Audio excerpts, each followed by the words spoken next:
जय श्री राम। नमस्कार सभी मित्रों को। दोस्तों, इस वीडियो में मैं आप सभी को मई महीने का राशिफल बताने जा रहा हूं और विस्तार से जानेंगे हम कि हमारा राशिफल क्या कहता है, आने वाला एक महीना हमारा कैसा जाएगा। दोस्तों, मैं पहले सभी तथ्यों को से आप सभी को अवगत कराता हूं ताकि आप लोगों को सब कुछ सीखने का मौका मिले और सटीकता से आप गोचर को या राशि परिवर्तन को या किसी भी राशिफल को अप्लाई कर सके। बहुत सारे लोग ऐसे होते हैं जो कहते हैं कि समय आप 4-5 मिनट लेते हैं शुरू में फालतू की चीजें बताने में, लेकिन दोस्तों मैं फालतू की चीजें नहीं बताता। मैं जानता हूं कि मेरे चैनल पर कुछ ऐसे ज्योतिष विद्यार्थी हैं जो कि ज्योतिष सीखना चाहते हैं, उनके लिए इन तथ्यों को रखता हूं सामने। और ध्यान दीजिएगा, बिना सभी नियमों को अप्लाई कर किए हुए ज्योतिष में कुछ भी नहीं होता और सिर्फ राशि परिवर्तन से आपके जीवन में बहुत बड़ा बदलाव हो जाए ऐसा संभव ही नहीं है जब तक सभी नियम अप्लाई ना हो। इसलिए मैं सभी नियमों को आपके सामने रखता हूं ताकि आप जान सकें कि क्या वास्तव में इस राशि परिवर्तन से या अगले महीने का जो राशिफल है या पूरे साल का जो राशिफल है वो आपको प्रभावित करेगा या नहीं, और उसका रिजल्ट आपको पॉजिटिव या नेगेटिव किस प्रकार मिलेगा, आप उसे सही ढंग से अप्लाई कर सके। इसलिए मैं सभी नियमों को बताता हूँ, क्योंकि ज्योतिष विद्यार्थी है मेरे चैनल पर तो सीखने वाले लोग भी हैं, तो उनके लिए ये चीजें होती हैं। जो सीखने वाले नहीं है, जिनको ज्योतिष में इंटरेस्ट नहीं है, झूठ मूठ का प्रेडिक्शन सुनकर कि मैं करोड़पति बन जाऊंगा, अरबपति बन जाऊंगा, वही खुश होना चाहते हैं, तो भाई आपके लिए ये चैनल नहीं है। ये चैनल मैं उन लोगों के लिए खोला हूं, मैंने खोला है जो ज्योतिष सीखना चाहते हैं, जो सच्चाई से अवगत होना चाहते हैं। तो आप झूठ मूठ का प्रेडिक्शन अगर सुनना चाहते हैं कि अरबपति बन जाऊंगा, करोड़पति बन जाऊंगा, और ऐसा कुछ होगा नहीं अगर आपके साथ, तो आपको दुख होगा। तो अगर आप ऐसा प्रेडिक्शन जानना चाहते हैं तो क्षमा कीजिएगा, ऐसा कोई प्रेडिक्शन मैं इस चैनल पर नहीं देता, मैं केवल सच्चाई बताता हूं। तो चलिए शुरू करते हैं मेष राशि से। मेष, वृषभ, मिथुन, कर्क सभी के बारे में जानते हैं। तो मेष से शुरू करते हैं, पूरा मई का महीना आपके लिए कैसा जाने वाला है। सबसे पहले दोस्तों एक चीज देख लीजिएगा, बहुत डिटेल में नहीं बताऊंगा, सिर्फ ये देख लीजिएगा अपने जन्म कालिक कुंडली में आपके ग्रहों की क्या स्थिति है, उसके अनुसार ही कोई भी राशि फल अप्लाई होता है। तो फिर भी गोचर में अगर पॉजिटिव राशि परिवर्तन हो तो बहुत हद तक असर जरूर करता है। तो चलिए मेष राशि से स्टार्ट करते हैं। दोस्तों, अगर आप मेष राशि के हैं तो ध्यान दीजिएगा, आपके प्रथम भाव में, आपके लग्न में यानी फर्स्ट हाउस में सूर्य और राहु का ग्रहण दोष बना हुआ रहेगा 1 तारीख से लेकर 14-15 तारीख तक, यानी कि माह के मध्य तक यह ग्रहण रहेगा। और आपके लग्नाधिपति जो हैं मंगल, वो मंगल देव आपके लाभ भाव में शनि के साथ रहेंगे। शनि तो अच्छे हैं क्योंकि शनि का गोचर हो चुका है लाभ भाव का स्वामी लाभ भाव में, लग्नाधिपति भी आपका चला गया है लाभ भाव में, ये भी ठीक है। आपके भाग्य का स्वामी और व्यय का स्वामी व्यय भाव में यानी कि 12वें भाव में है जुपिटर, और शुक्र उच्च के रहेंगे आपके 12वें भाव में, और शुक्र का 12वां भाव शुक्र को शूट करता है और ये उच्च के भी रहेंगे, तो ये तो ठीक है। गुरु भी आपके अपने ही राशि में है 12वें भाव में, कुछ पॉजिटिव कुछ नेगेटिव साइन यहाँ जरूर देंगे। चंद्रमा की बात करें तो चंद्रमा, ध्यान दीजिए, ये तो 2.25 दिन में राशि परिवर्तन कर लेते हैं। तो शुरुआत के 2-3 दिन, 1 तारीख के बाद 2 दिन अच्छे रहेंगे, यानी कि 1 तारीख के बाद 2 तारीख 3 तारीख को बहुत अच्छे पोजीशन में रहेंगे, फिर यह अपना प्लेस चेंज करते रहेंगे। मरकरी की बात करें तो मरकरी आपका 6th लॉर्ड होकर और 3rd लॉर्ड होकर 2nd हाउस में रहेंगे, ठीक है। कैरियर के लिए, जॉब के लिए, इन सब चीजों के लिए बुध की स्थिति अच्छी है। अब राहु और केतु की बात करें तो केतु आपके 7th हाउस में रहेंगे, यानी कि तुला राशि में, शुक्र की राशि में। तो 7th हाउस में केतु क्या रिजल्ट देंगे वो भी हम चर्चा कर लेते हैं। चलिए शुरू करते हैं पहले लग्न से। दोस्तों, लग्न में आपके पंचमेश सूर्य रहेंगे लग्न में राहु के साथ, यानी कि पहले भाव में राहु के साथ सूर्य का ग्रहण दोष होना। और देखिए सूर्य जो है वो 27 डिग्री के, और आपके राहु 28, सूर्य जो है क्षमा कीजिएगा 17 डिग्री के हैं, 17 डिग्री 24 मिनट के, और आपके जो राहु होंगे वो 28 डिग्री 57 मिनट के होंगे, यानी कि करीब करीब इनमें 11 डिग्री का डिफरेंस होगा, फिर भी रिजल्ट देंगे। 11 डिग्री तक भी ग्रह डिफरेंस के बाद भी हद तक रिजल्ट देता है। तो यानी कि जो आपको इस समय क्या करना है, स्वास्थ्य का विशेष ध्यान रखना है, क्योंकि प्रथम भाव में ग्रहण होना आपके स्वास्थ्य को प्रभावित करेगा। स्वास्थ्य समस्या सामने आ सकती है, आंखों की समस्या, सर में चोट लगना, शारीरिक कष्ट, ये सबसे पहले सामने आएगा आपके साथ। दूसरा चीज ये होगा कि राहु आपके लिए पूरे 1.5 वर्षों के लिए आपके प्रथम भाव में रहेंगे, तो कोई भी फैसला बहुत सोच समझ कर लीजिएगा।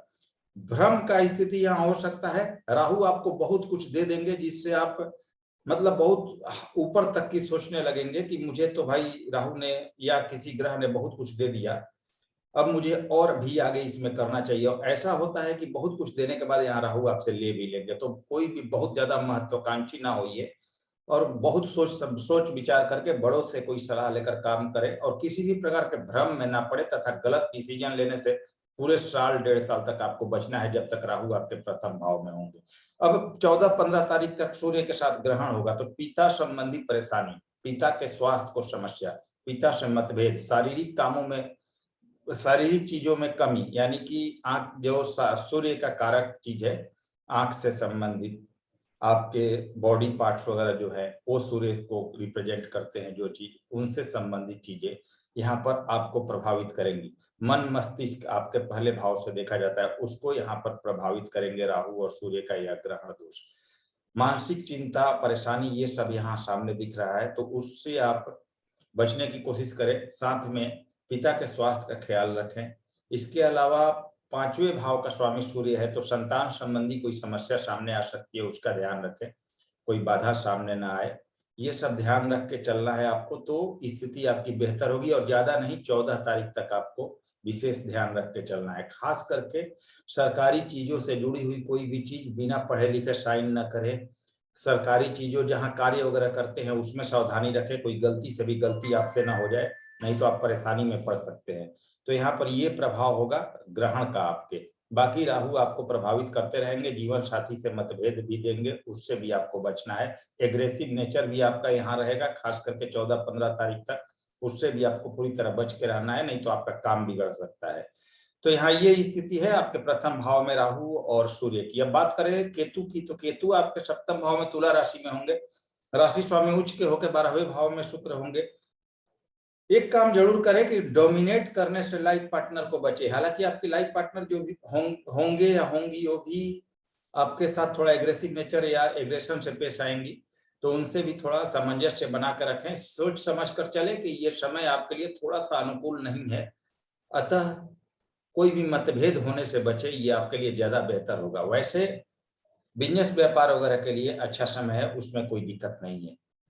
अब बुध की बात करें तो षष्ठेश आपके द्वितीय भाव में होगा, तो निश्चित रूप से अगर आपकी दशाएं अच्छी चल रही हैं तो यहाँ जॉब का योग बनेगा, सरकारी नौकरी का भी योग बन सकता है। इस टाइम में कोई इंटरव्यू वगैरह आप देंगे तो क्रैक करने का योग बनेगा। षष्ठेश क्योंकि सेकंड भाव से संबंध बना रहा है, तो निश्चित रूप से ये स्थिति आपके लिए बहुत बेहतर हो रही है।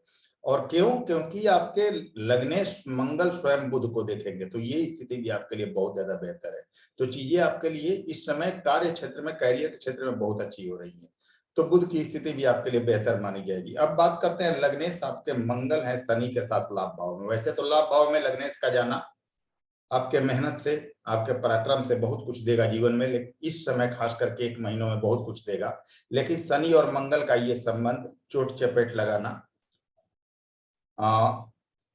अतिरिक्त गुस्सा देना, क्योंकि मंगल की दृष्टि आपके द्वितीय भाव पर होगी जो कि आपके वाणी का भी है, और परिवारजनों से रिश्ते खराब करना, प्रभावित करना, ये सब मंगल यहाँ कर सकते हैं, तो उसका ध्यान रखें।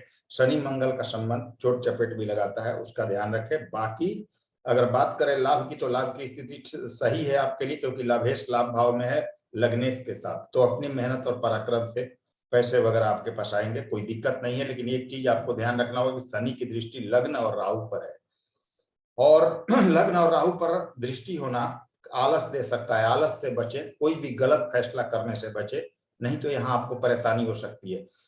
और मंगल तथा शनि की दृष्टि पंचम भाव पर जा रही है, इसका मतलब यह है कि संतान संबंधी कोई बाधा, संतान को चोट चपेट लगना, या कोई डिलीवरी वगैरह का पीरियड है तो मिसकैरेज होने का प्रबल योग बनेगा। अष्टम भाव पर शनि की दृष्टि जाना, चोट चपेट लगना और अचानक धन की हानि होना, ये दिखा रहा है।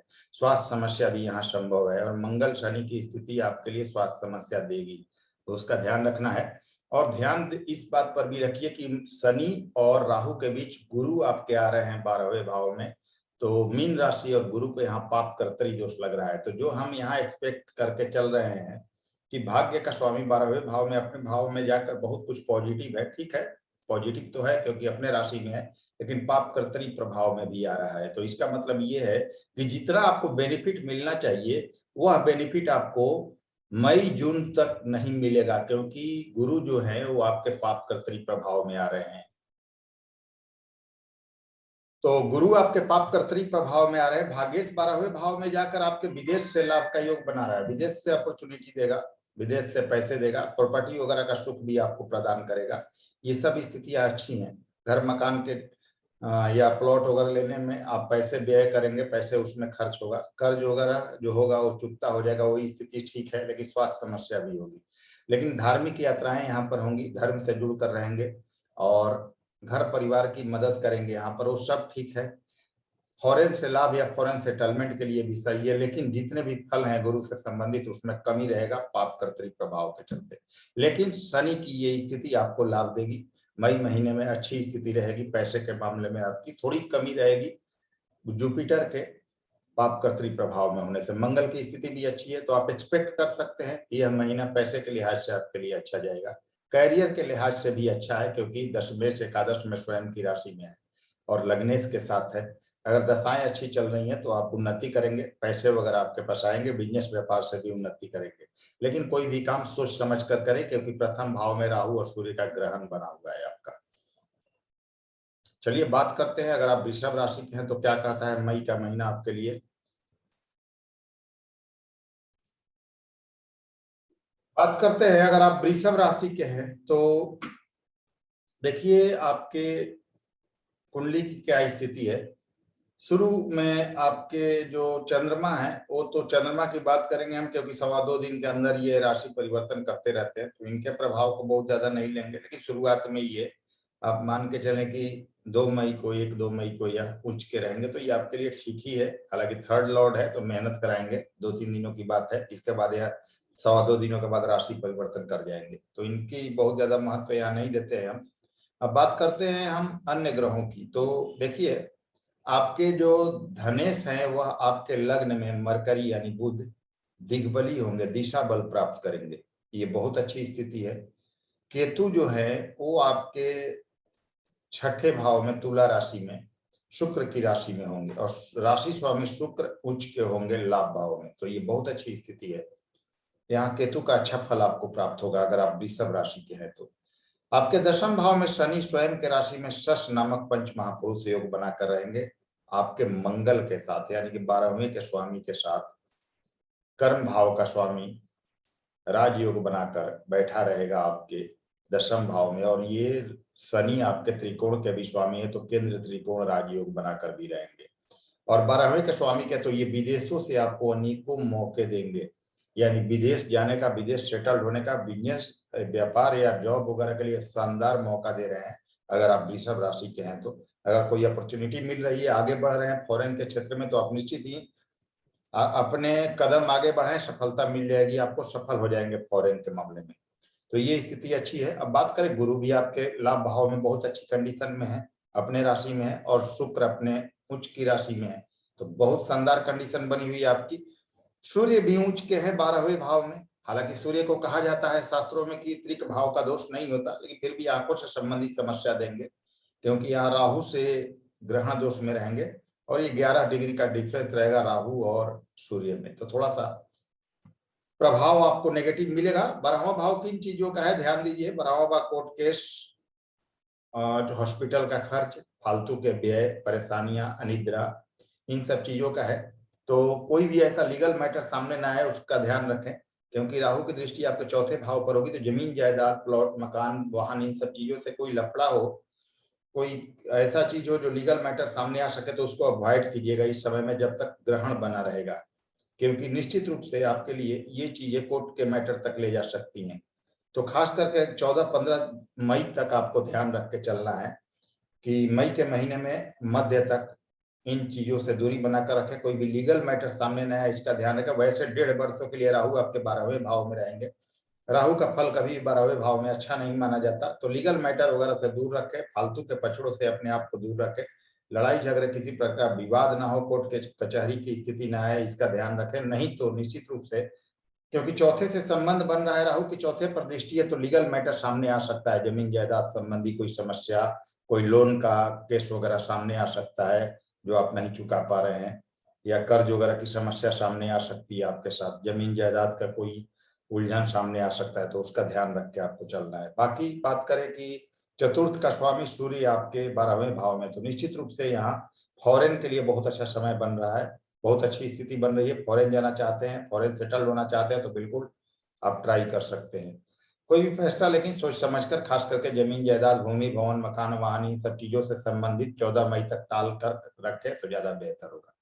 मरकरी आपके धन भाव का स्वामी लग्न में आएगा, तो बुद्धि विवेक बहुत तेज रहेगा आपका, हर काम सोच समझ कर करेंगे, सम्मान पाएंगे, और धन की स्थिति आपके लिए अनेकों प्लानिंग बनाएंगे ताकि जीवन में आने वाले समय में आपके पैसे की स्थिति और मजबूत कैसे हो सके, बिजनेस व्यापार को आगे बढ़ाएंगे। तो बहुत अच्छी कंडीशन आप बना रहे हैं अपने लिए, अपने सोच और विचार के कारण बहुत अच्छी स्थिति बनेगी, और बुध यहाँ आपको बहुत शार्प माइंडेड बनाएंगे, जिससे निश्चित रूप से इस महीने में आप अनेकों अच्छे अच्छे प्लानिंग बनाएंगे और उसको इस्तेमाल भी करके लाभ प्राप्त करेंगे।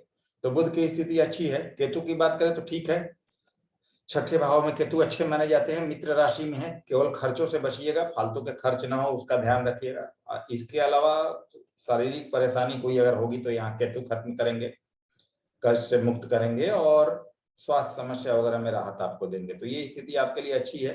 कैरियर के मामले में क्योंकि केतु की दृष्टि 10वें भाव पर जाएगी, तो कैरियर आपका ग्रोथ करेगा इस समय में, पैसे वगैरह की स्थिति अच्छी होगी, लेकिन खर्चे भी केतु अच्छे खासे कराएंगे, बैंक बैलेंस भी बढ़ेगा, लेकिन खर्चे भी उसी अनुपात में कराएंगे। दशाएं अच्छी चल रही है, तो केतु आपको मौका देंगे यहाँ पर जॉब पाने का, तो ये स्थिति आपके लिए बहुत अच्छी है। शनि की बात करें तो शनि आपके 10वें भाव में स्वयं के कुंभ राशि में शश योग बनाकर बैठे हुए हैं मंगल के साथ। तो ये एक तो यहाँ मंगल का देखिए, भले ही इस कुंडली में नेगेटिव हो, लेकिन 18 डिग्री का तो बलवान भी हैं, और यहाँ पर कुल दीपक योग भी बन रहा है, क्योंकि 10वें भाव में जब मंगल आ जाते हैं तो यहाँ दिशा बल प्राप्त होता है, इनको दिग्बली भी होते हैं, तो दिशा बल भी प्राप्त हो रहा है, और ये कुल दीपक योग में भी है, और आपके सप्तम के स्वामी होकर केंद्र में आ रहे हैं। इसका मतलब ये आप समझ के रखें कि आपको इस समय में लाभ बहुत अच्छा होगा। बिजनेस व्यापार में, बिजनेस व्यापार कोई करते हैं तो आपको बहुत ज्यादा इसमें अपॉर्चुनिटी मिलेगा लाभ प्राप्त करने का, और सुख सुविधा पाने का भी बहुत अच्छा मौका मिलेगा। लेकिन मंगल की दृष्टि आपके लग्न पर जाएगी तो एग्रेसिव नेचर हो सकता है, काम में जल्दबाजी हो सकता है, उससे आपको बचना चाहिए। चतुर्थ भाव पर मंगल की दृष्टि ठीक है, सुख साधन आपके बढ़ाएंगे, भूमि भवन का सुख प्राप्त करेंगे। पंचम भाव पर मंगल की दृष्टि जाएगी तो निश्चित रूप से ठीक है, लेकिन कोई अचानक बहुत ज्यादा इन्वेस्टमेंट वगैरह करने से बचिएगा, संतान वगैरह से, संतान पक्ष से संबंध अच्छा बनाकर रखिएगा। मंगल शनि की ये युति थोड़ी परेशानी आपको दे सकती है, हालांकि शनि अभी कमजोर रहेंगे शुरुआत में, अभी जब तक राशि परिवर्तन हुआ है कुछ समय 0 डिग्री के है, तो बहुत ज्यादा असर नहीं करेगा ये आपको शनि और मंगल की युति, क्योंकि दोनों में 18 डिग्री का डिफरेंस है, लेकिन फिर भी शनि आपके अच्छे हैं, केंद्र त्रिकोण के स्वामी होकर अपने राशि में बैठे हुए हैं आपके 10वें भाव में। तो कैरियर के लिए, जॉब पाने के लिए ये सब समय आपके लिए बहुत शानदार रहेगा। ध्यान दीजिए, मई और जून ये 2 महीना आपके लिए कैरियर के लिए बहुत शानदार मौका दे रहा है। वैसे भी बाद में भी अच्छा है, क्योंकि बाद में जब 13 जुलाई को आएंगे तो आपके भाग्य भाव में स्वयं के राशि में आएंगे, लेकिन ये समय आपके लिए बहुत सर्वोत्तम है, कैरियर वगैरह के लिए बहुत अच्छा है। जुपिटर आपके लाभ भाव में है, तो आपको लाभ की कहीं कोई कमी नहीं होने देंगे, पैसे वगैरह अच्छा देंगे, पैसे का कहीं आपके लिए कोई प्रॉब्लम नहीं है। हाँ, शनि और राहु के मध्य आ रहे हैं तो पाप कर्तरी दोष लग रहा है, तो जितना आप एक्सपेक्टेशन करेंगे उस एक्सपेक्टेशन से कम लाभ होगा, यानी कि आपके जो चाहत होगी कि आप इतना कर सकते हैं, उस चाहत से आपको यहाँ पर कम लाभ होगा, क्योंकि पाप कर्तरी दोष लग रहा है लाभेश को। तो थोड़ा सा उम्मीद जितना करके रखें उससे थोड़ा कम रखिएगा, क्योंकि उतना लाभ अभी आपको प्राप्त नहीं होगा, खास करके 13 जुलाई तक लाभ में कमी रहेगी, लेकिन लाभ फिर भी प्राप्त होगा। आपके लग्नेश उच्च के होकर लाभ भाव में, तो पैसे वगैरह के लिहाज से बहुत अच्छा है। कैरियर के लिहाज से वृषभ राशि वालों के लिए समय बहुत बेहतर रहेगा, लेकिन मैंने जैसा कहा बहुत बेहतर रहेगा, लेकिन कमियां फिर भी रहेंगी। आपके जो एक्सपेक्टेशंस हैं उस एक्सपेक्टेशंस में कुछ कमी रहेंगे यहाँ पर, यानी कि उतना हाई लेवल तक आप नहीं प्राप्त कर पाएंगे जितना आप सोच रहे थे। वह चीज होगा जुलाई के बाद, 13 जुलाई के बाद। चलिए अब मिथुन राशि की बात करते हैं।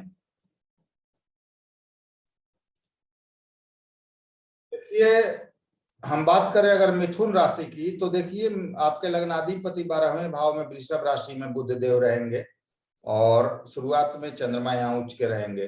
केतु की बात करें तो पंचम भाव में तुला राशि में रहेंगे। शनि और मंगल आपके कुंभ राशि में, शनि स्वराशि के अपने भाग्य भाव में होंगे मंगल के साथ। आपके जुपिटर यानी गुरु दशम भाव में हंस योग बनाकर अपने स्वयं की राशि में कैरियर का स्वामी रहेगा। स्वयं के राशि में बहुत अच्छी स्थिति है। यहाँ केंद्राधिपति दोष नहीं लगेगा, ध्यान दीजिएगा, क्योंकि अपने ही राशि में केंद्र में बैठे हैं गुरु। शुक्र आपके उच्च के रहेंगे, जो कि बहुत अच्छी कंडीशन को दिखाते हैं। पंचमेश आपके उच्च के होके दशम भाव में होंगे, परंतु चतुर्थ भाव में दिशा बल प्राप्त करते हैं तो दशम भाव में दिग्बलहीन हो जाते हैं, तो प्रभाव में कमी करेंगे। ये आपके राहु जो हैं वो सूर्य के साथ ग्रहण बनाकर 14-15 मई तक लाभ भाव में रहेंगे, तो यहाँ थोड़ा सा सतर्कता आपको रखनी होगी। तो ये स्थिति है आपकी कुंडली की।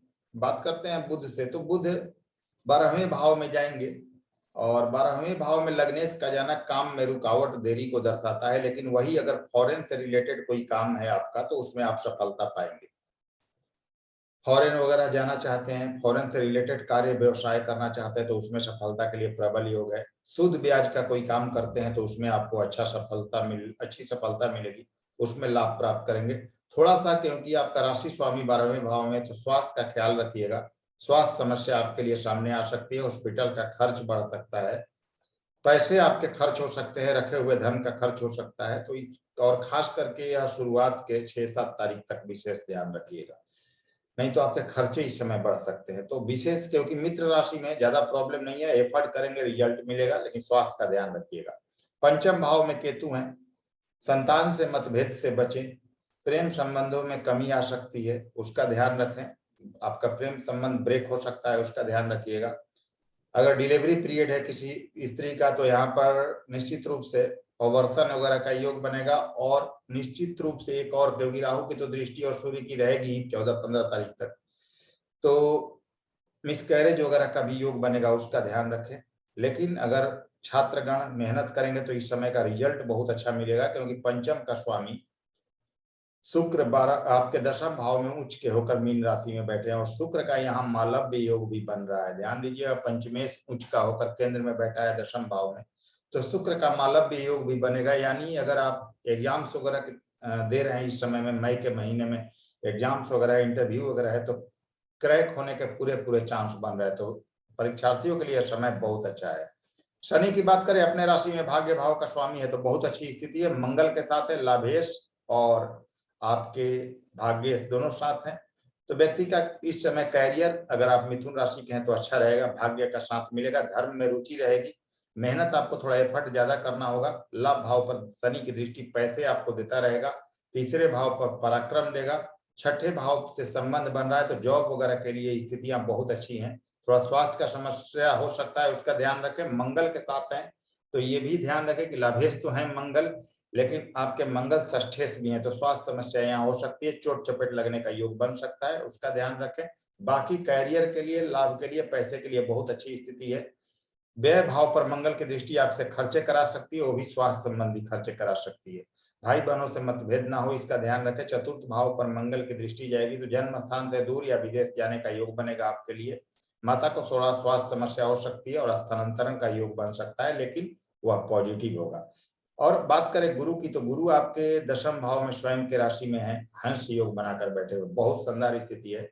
आपके गुरु का पूरा फेवर आपको मिल रहा है और पूरे 1 साल तक मिलता रहेगा। कैरियर, जॉब, प्रमोशन, स्थानांतरण, मकान, वाहन, सुख सुविधा, आपको हर तरह का सुख यहाँ प्राप्त होगा। लेकिन ध्यान दीजिएगा, पाप कर्तरी दोष शनि और राहु के बीच गुरु को लग रहा है, मीन राशि को लग रहा है, तो यह जुलाई तक जितने भी चीजें मैंने बताया उसमें गुरु से संबंधित चीजों में कमी होगी। तो कैरियर में थोड़ा रुकावट बनते हुए काम का रुक जाना, मकान वहां लेने में थोड़ा देरी, या कोई काम में अड़चन आ जाना, ये आपको देखेगा 13 जुलाई तक। लेकिन उसके बाद कहीं से भी कोई ब्रेक नहीं है, बहुत जबरदस्त उन्नति आप करेंगे।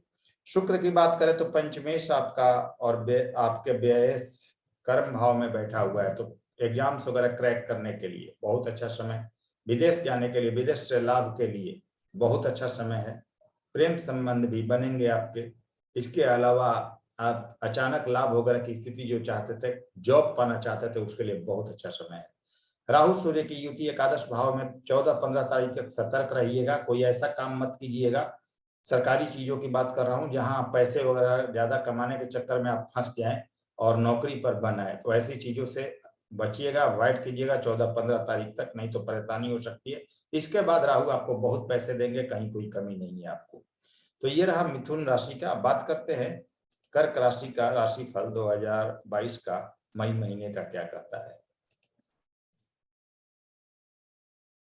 अगर आप कर्क राशि के हैं तो मई का महीना आपके लिए कैसा जाने वाला है, चलिए देखते हैं।